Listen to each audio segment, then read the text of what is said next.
Good afternoon, and thank you very much, Ambassador Gunter, for that generous welcome and for your leadership in forging collaborations among all our nations. And Your Excellencies and all assembled here, my thanks to the Arctic Circle Assembly for providing this platform and inviting me to take part. One of the pleasures of leading the National Science Foundation is participating in global forums like this, and the opportunity they offer to invest in and expand our relationships around the world. I'm heartened to see many of our long-standing international partners here today, along with new faces representing important perspectives. Growing up as a young girl, I was enamored of Nordic sagas and Nordic fairy tales. One latest saga, this from Iceland, is regrettably not a happy one. In fact, it merited the obituary page of a recent issue of The Economist magazine. I think some of you know that I'm talking about Ok, a shield volcano outside of Reykjavik. Until recently, it was called the Yoke Glacier, but the glacier part of its name is now gone, a victim of the Arctic warming. It is scientific research that is helping us understand the cause and nature of this warming, and hopefully scientific research that can inform our solutions for global warming and offer us opportunities in the faces of challenges. I'd like to talk today about the National Science Foundation's role in Arctic research. Following my talk, I look forward to taking your questions. We're brought together today by a unique region of the world, one that connects all of us. The Arctic has a profound influence on our planet and our way of life. As the region continues to change, its impact is felt more and more. The changing Arctic presents both challenges and opportunities. Throughout history, we've relied on our scientific enterprise to help us make sense of change. Scientists provide the knowledge that leaders need to navigate uncharted waters in all sectors of society.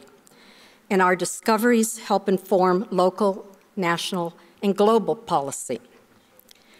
When addressing challenges shared by our international community, science serves as a powerful ambassador, bringing countries and constituencies closer together. And research-informed insight is urgently needed to inform policy and practice in the Arctic. Next year, our agency, the NSF, will celebrate its 70th anniversary as a leader in basic research. Polar science has been a pillar of our research portfolio throughout much of that history. Our core investments in this area began with the International Geophysical Year, for which NSF coordinated efforts with our National Academy of Sciences and served as funding agency on behalf of the United States. This effort led to the Antarctic Treaty, which designated the continent for peaceful scientific research and is signed now by 54 nations. For NSF, it laid the foundation for our long-term commitment to leadership and support for polar research. The Arctic has always been a formidable region to explore, and it remains difficult today, in part because of how quickly it's changing. Not very long ago, NSF-funded teams traveled to the Arctic in planes, making camp and launching missions, all on sea ice far from the nearest continental shelf. It's immensely challenging to do that today because the sea ice is no longer a stable platform. But tackling tough challenges to advance knowledge is exactly what NSF and, frankly, all of our global funding agencies are about. As NSF Director, I'm pleased to have led and continue to lead a number of efforts to accelerate the pace of Arctic research in collaboration with your nations to understand those changes and their impacts for our world. Last fall, I led a U.S. delegation to the second Arctic Science Ministerial in Berlin. 26 nations, 9 international groups, and 6 Arctic indigenous peoples organizations gathered for that forum. I sat around the table with scientific leaders and indigenous representatives who attended because they know that they have a stake in the Arctic's future. We renewed our commitment to our collaborative research goals, including improving Arctic observation, ensuring shared and open data, and strengthening infrastructure. The U.S. looks forward to continued participation in these forums. We heard this morning that Iceland and Japan will hold this forum together next fall. In 2017, the U.S. also ratified the Agreement to Enhance Arctic Science Cooperation, a binding document that sprang from the Arctic Council.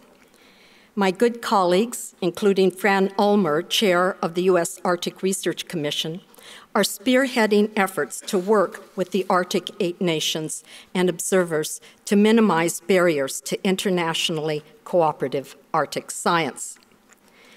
The Commission has issued an important report on the U.S. goals and objectives for Arctic research. I believe that the U.S. goals for research are aligned with the strategic emphasis that Iceland's Minister Lilja enunciated this morning: cooperation, inclusiveness, transparency, and innovation. At NSF, when we examined some of our nation's most pressing research grant challenges and came up with 10 big ideas to address them, one we called Navigating the New Arctic emerged among them. Through this effort, NSF is stepping up investments to enhance innovation in the Arctic observing and predictive capabilities that this rapidly changing region demands. We've dedicated almost $40 million of additional funds to domestic and international projects in 2019, which represents a 40% increase in expenditure that will be carried forward for the foreseeable future. We envision a future in which autonomous instrumentation, enabled by machine learning and artificial intelligence, can acquire information whenever and wherever it's needed. New tools are going to be critical to help us navigate this extreme environment, and some of those new tools are shown in this slide. They'll also help bring together researchers from a wide swath of fields and disciplines that cut across natural, built, and social systems. NSF will continue to collaborate directly with our international partners to meet the objectives of our big idea called Navigating the New Arctic. One of our very exciting investments centers around the German research icebreaker Polar Stern, and we heard some about that in various talks this morning. I think most of you know that it's settled in the high Arctic just last week to begin a year's drift in the sea ice. Mosaic is the largest single Arctic research expedition ever undertaken. 17 countries and 600 people, including 270 scientists, will participate. And I don't know about you, but I would love to be on that vessel. The ship camps locked in by sea ice and drifts with the sea ice. And it will serve as a base for collecting data above and within and below the ice, using everything from autonomous air and sea systems to remote sensing. Scientists can finally be there to fill in key data gaps and understanding of processes needed to advance predictive modeling. And yes, there are gaps in our modeling of climate change, and these need research on the ground to fill them. NSF is proud to have played a prominent role in the development and support of Mosaic, and to continue to support U.S. leadership and participation in collaboration with our German colleagues and the 16 other nations. To make the progress needed, we're talking about gathering massive amounts of data, making it available to everyone, scientists and the public. and making sure it's useful information that helps show what's happening in the Arctic and can help inform wise policy. With new advancements in gathering data come new challenges for storing and processing that information. So another of NSF's 10 big ideas for investment is called Harnessing the Data Revolution, and it addresses this opportunity, and it underscores Minister Lilja's theme of transparency or open science. Among the goals of this challenge is to develop a cohesive national scale approach to research, data, storage, and infrastructure, which will have enormous implications in the Arctic and across every field of study. I'll give you one example of this promising work. It's called the Rolling Deck to Repository.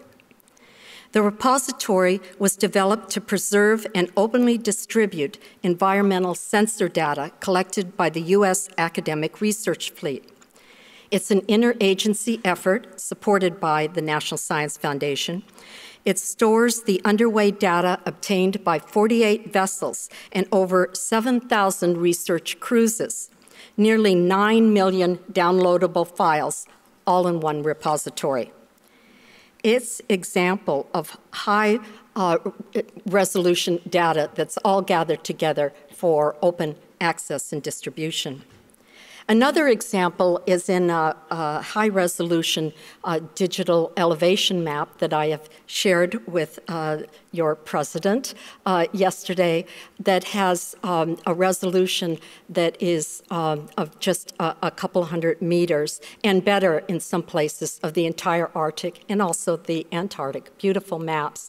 And this was done as an interagency cooperation between an agency of the Department of Defense called the National Geospatial Agency in our country, and the National Science Foundation and others who took these data, which were, when they were made open, unclassified, and used supercomputers to produce these digital high-resolution maps. And now they're used for everything from understanding the changes that are going on in our polar regions to new shipping lanes and the like. And it's just another example of what we can do when we work together, interagencies and intercountries, in order to pool our data, our very good data, and then share that openly for the benefit of new discoveries.